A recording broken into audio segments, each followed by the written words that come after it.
Hello and welcome back to another video. In this problem, we're given a scatter plot which shows the densities of 7 planetoids with respect to their average distances from the sun. And we have a line of best fit, and we're asked, given that they've discovered a new planetoid at about 1.2 astronomical units, so the distance is about 1.2, according to this line of best fit, which of the following best approximates the density of this planetoid? So we are given a distance of 1.2, which correlates to an x value of 1.2.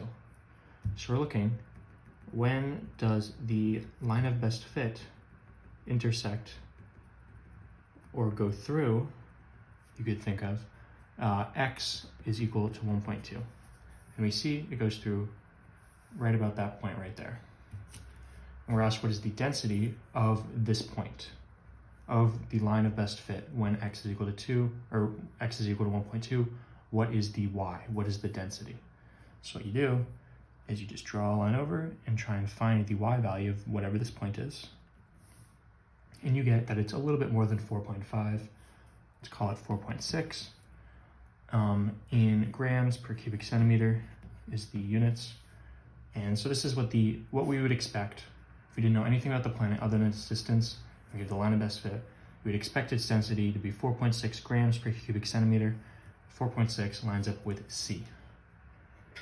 As always, thank you for liking and subscribing, and I'll see you in the next video.